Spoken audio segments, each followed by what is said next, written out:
Ang akala nating sa pelikula o sa mga palabas lamang sa telebisyon nangyayari, minsan ay sa totoong buhay din. Tsak na nakapanood na tayo ng pelikula kung saan ang plot ay pinaslang ang bida at muling bumangon sa hukay upang maghiganti. Ang pamilyar na kwentong ito ay hindi lamang pala sa pelikula masasaksihan, kundi sa tunay na buhay rin. Bandang 8:00 ng umaga noong Hunyo 19, 1992, nakatanggap ng ulat ang isang istasyon ng pulis sa Benguet tungkol sa di umano'y mga biktima ng salvage na natagpuan sa Sitio Daques, Banangan Sablan, Benguet. Bagamat karaniwan ang mga ganitong pangyayari noong dekada 90, ang natuklasan ng mga pulis ay labis na nakakagulat. Sa may 20 talampakang bangin sa Nagilian Road sa Banangan, natagpuan nila ang isang babae na kalunos-lunos ang kalagayan. Wala na itong buhay at may mga palatandaan ng pananakal at bakas ng mga tama ng patalim sa buong katawan nito. Sa lugar malapit sa labi ay natagpuan nila ang 2 pares ng sandalyas at isa pang sapatos na nag-udyok sa kanila upang suyurin pa ang lugar sa hinalang may iba pang biktima maliban sa unang nakita. Hindi nga sila nagkamali dahil sa mas malalim na bahagi ng bangin ay natagpuan muli nila ang 2 pang labi ng mga babae sa parehong kalagayan. Isang araw matapos ang unang pagkakatuklas, natagpuan pa nila ang isa pang biktima. 1 kilometro ang layo na kasing lala rin ang sinapit. Lahat ng mga labi ay nagtamo ng matinding mga pinsala na palatandaan ng hirap na dinanas ng mga ito bago sila matagpuan. Agad silang dinala sa punerarya sa Baguio City para imbalsamuhin. Sa araw na iyon, nagtungo ang mag-asawang sina Juanita at Eusebio Diones sa himpilan upang kilalanin ang mga natagpuang bangkay dahil malakas ang kutob ng mga ito na malamang ito ang mga nawawalang kaanak nila. Positibo naman nila itong kinilala nang makarating sila sa punerarya. Ngunit sa hindi inaasahang pangyayari, habang inihahanda ang mga labi para isagawa ang pag-iimbalsamo, napansin ng tauhan ng funeral na tila may kakaiba sa isang biktima. Nang i-administer ang injection ay gumalaw ang kanyang mga daliri at kumurap ang kanyang mga mata. Tumakbo ang imbalsamador at sumigaw na buhay pa ang babae. Agad naman itong dinala sa Baguio General Hospital kung saan nilapatan ng gamot at kalaunan ay tuluyang nagkamalay.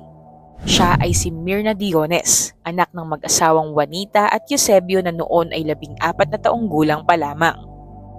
Bagamat puno ng pasa at nakabalot sa benda ang kanyang katawan, nagawang ikwento ni Mirna ang nakakatakot na pangyayari noong Hunyo 17, 1992. Sinabi niya sa kanyang mga magulang na papunta siya sa kanyang kapatid na si Toribio Diones sa San Fernando, La Union upang kunin ang hinihingi nitong pera na pambili sana ng kanyang uniforme sa eskwela. Habang naghihintay sa estasyon ng bus, nakasama niya ang kanyang nakatatandang kapatid na si Zenaida Diones Ragadi na 5 buwang buntis, ang kanyang hipag na si Vivian Gonzales Diones at ang kanyang pinsan na si Laurita Diones Nietzsche. Sabay-sabay silang naglakbay patungong La Union. Nang makarating, wala ang kanyang kapatid, ngunit binigyan siya ng asawa nito ng 1,000 piso. Nang makuha ang pera ay agad naman nilang binili ang pakay nitong uniforme at naghintay sila ng masasakyan sa tapat ng isang public market. Dahil sa mahihiluhin sa mahabang biyahe, bumili si Mirna ng gamot sa malapit na butika. Doon niya napansin ang isang lalaking may kahina-hinalang titig sa kanya at sa kanyang mga kasama. Nang paalis na sila ay sinundan sila ng mga lalaki.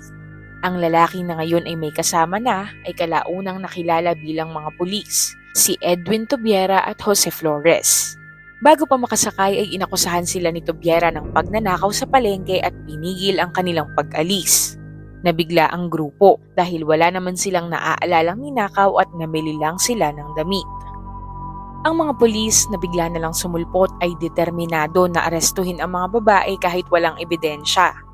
Sa kabila ng kanilang pagtutol, tumawag si Jose Flores ng karagdagang tauhan gamit ang kanyang handheld radio. Makalipas ang ilang sandali, dumating ang 3 pang pulis lula ng isang sasakyan at pinilit ang grupo ni Mirna na sumakay. Ayon sa kanila, dadalhin ang mga ito sa estasyon ng pulisya.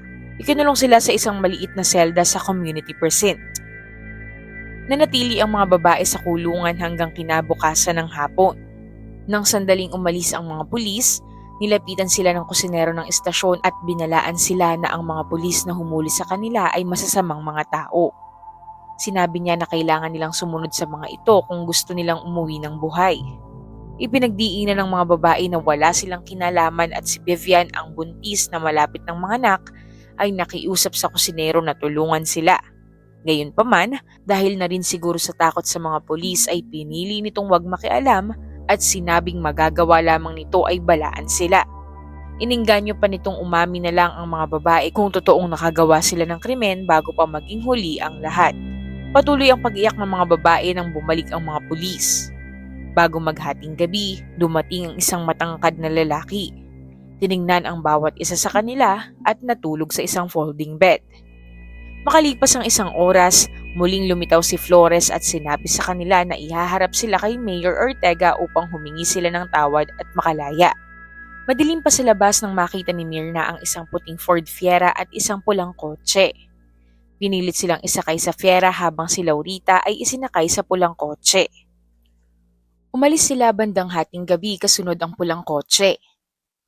Habang binabagtas ang matarik na daanan papuntang Nagilian at Burgos, inutusan ni Flores ang mga kasama niyang pulis na pusasan ang mga babae. Habang nakagapos ang kanilang mga kamay, ay napansin ni Myrna ang mga bagay tulad ng gulong, lubid at sibat na gawa sa kawayan na nasa loob ng sasakyan. Paglampas nila sa arko ng Welcome to Cordillera, inutusan ni Flores ang mga pulis na itali ang mga babae. Ipinulupot ni Tobiera kay Myrna ang lubid at ganoon din ang ginawa ng iba pang mga pulis kina Zenaida at Vivian. Bigla nilang inatake ang mga babae at sa kanila ang mga sibat na gawa sa kawayan dahilan upang magkalat ang pulang likido sa loob ng sasakyan. Ito ang mga naalala ni Myrna bago siya mawala ng malay. Matapos marinig ang kwento ni Myrna, ipinaalam ni Major Mario Santiago, Regional Chief ng Criminal Investigation Service sa La Union Police ang posibleng pagkakasangkot ng ilan sa kanilang mga tauhan sa krimen. Nagbigay ang La Union Police ng listahan ng mga pulis na naka-duty noong Hunyo 19, 1992 sa San Fernando Police Station, pati na rin ang mga litrato ng mga ito. Ipinakita kay Myrna ang mga litrato at natukoy niya ang 5 pulis na dumukot, nagkulong at umatake sa kanila. Noong Hulyo 16, 1992, ipinakita kay Myrna ang mas marami pang larawan ng mga pulis at nakilala niya ang isa pang salarin, si Leonito Macapagal. Noong Hulyo 2, 1992, 5 pulis ang kinasuhan sa Regional Trial Court ng Benguet para sa nangyari kay Vivian, Zenaida at Laurita. 4 na kaso ng pagpaslang dahil si Viviana ay buntis ng mga panahong yon at nadamay ang kanyang anak sa sinapupunan dahil sa ginawang karumal-dumal na krimen.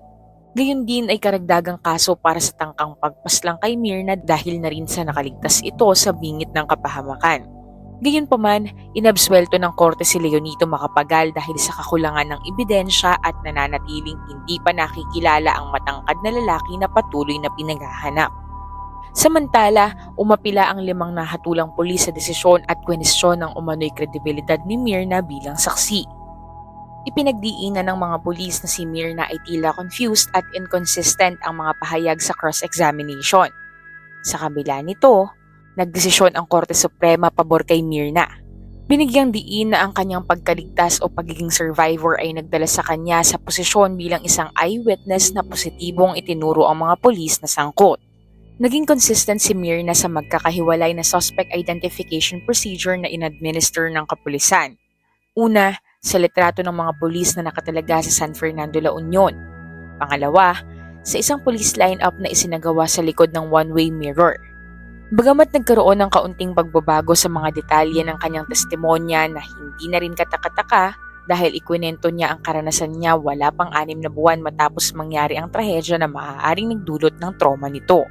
Makikita ang kanyang emotional distress sa panahon ng paglilitis na nagresulta sa pagkaantala ng kanyang testimonya ng 2 beses. Wala namang nakitang malisyosong intensyon ang husgado kay Myrna upang mag-imbento ng mga maling paratang laban sa mga pulis na akusado. Napagtanto niya marahil binigyan siya ng pangalawang pagkakataong mabuhay upang magsilbing tulay sa pagbibigay ng hustisya sa mga kaanak na sinawing palad. Ang pisikal at emotional na hirap ng pag-alala sa mga detalye ng ganoong kalupit na pangyayari kasama ang 8 araw na pagtestigo, 5 dito ay matinding cross-examination ng mga abogado ng depensa, ang nagdulot ng ilang di pagkakapare-pareho sa kanyang pahayag. Sa kabila ng mga hamon, Ang halos 350 pahinang transkripsyon ng kanyang testimonya ay walang pag-aalinlangan sa pagkilala sa mga salarin. Ang mga alibay ng mga akusadong pulis ay hindi kapani-paniwala. Wala itong matibay na pundasyon at kadalasan ay sinusuportahan lamang ng mga testimonya ng mga kapamilya, kapitbahay o kasamahan na maaaring na impluwensyahan para magsinungaling. Nahatulan sila ng reclusion perpetua o habang buhay na pagkakabilanggo. Bukod pa rito, para sa kasong tangkang pagkitil, sila'y sinintensyahan ng mula 10 hanggang 17 taon at 4 na buwang pagkakakulong noong Hulyo 1993. Kahit papaano'y maswerte ang mga kriminal sa kaso ni Myrna Diones dahil hindi na nila inabutan ang panunumbalik ng parusang pagbawi ng buhay sa Pilipinas noong December 1993 na muli ring inabolish ng taong 2006. Ang kaso ng mga pulis ay tiyak na pasok sa parusang ito dahil nilabag nila ang mga batas na dapat nilang pinagtatanggol bilang mga miyembro ng Philippine National Police. Pinagplanuhan nila at inabuso ang kanilang kapangyarihan para sa sarili nilang kapakinabangan at kung hindi himalang nagising si Myrna, maaaring nakalusot sila sa kanilang krimen. Gayunpaman, hindi natukoy sa mga dokumento ng korte ang tunay na motibo sa likod ng pagpaslang. Sa mga panahong yun, ang ganitong pang-aabuso ng kapangyarihan ay hindi bihira, lalo na sa mga lugar na kayang gumawa ng sariling mga batas ng mga lokal na otoridad nang walang masyadong hadlang. Madalas ginagamit ang mga ganitong uri ng dahas para tapusin ang sinumang tumutol sa may kapangyarihan. Ayon sa isang mamamahayag na sumubaybay sa kaso, kahit patotoong nagnakaw ng damit ang mga babae, sobra-sobra at hindi makatao ang naging aksyon ng mga pulis. Ang pulisya ay nararapat na magprotekta sa mga tao at hindi ang ilagay ang batas sa sarili nilang mga kamay. Sa kasagsagan ng kaso, ginawa ng pelikula ang karanasang ito ni Myrna Diones na pinagbidahan ni Chris Aquino. Sa tulong ng media ay nabigyan ng national awareness ang mga Pilipino ukol sa kaso. Gayunpaman, makikita sa pelikula ang mga distinctions na naiiba sa tunay na nangyari na marahil ay ginawa lamang upang magdagdag ng kulay sa istorya. Ipinakita sa pelikula na ang mga babae ay inabuso ng sexual na walang ebidensya na napatunayan ng korte at hindi rin ito sinabi ni Myrna na nangyari. Naging kontrobersyal ito dahil lumabas ang pelikula habang nagpapatuloy pa ang paglilitis at hindi natuwa ang korte dahil maaaring maapektuhan ito ang opinyon ng publiko at ang kalalabasan ng kaso. Mahigit 30 taon na ang lumipas ngunit patuloy pa ring pinahihirapan si Myrna ng mga nakakatakot na alaala. Ang balita tungkol sa pagpapalaya ng Bureau of Corrections sa mga bilanggo sa ilalim ng Good Conduct Time Allowance Law ay isang nakakagulat at mapait na paalala ng kawalan ng hustisya para sa marami, kasama na si Myrna at ang kanyang pamilya. Kasama sa mga pinalaya noong 2017 ang 4 sa 5 pulis na sina Artienda, Corpus, Merca at Tubiera. Ang pagbibigay ng kalayaan sa mga ito sa kabila ng paunang hatol na reclusion perpetua ay nagbigay ng pakiramdam ng hindi pantay na hustisya sa mga Pilipino, lalo na sa mga biktima. Tiyak na muli nitong binuksan ang sugat para kay Myrna at sa mga pamilya ng iba pang mga biktima. Sa kabila nito, umaasa ang lahat na hindi na muling mangyayari ang bangungot na ito kanino man. At kay Myrna, ang kanyang tapang at katatagan ay patuloy na nagbibigay inspirasyon sa mga taong nakakaalam ng kanyang istorya.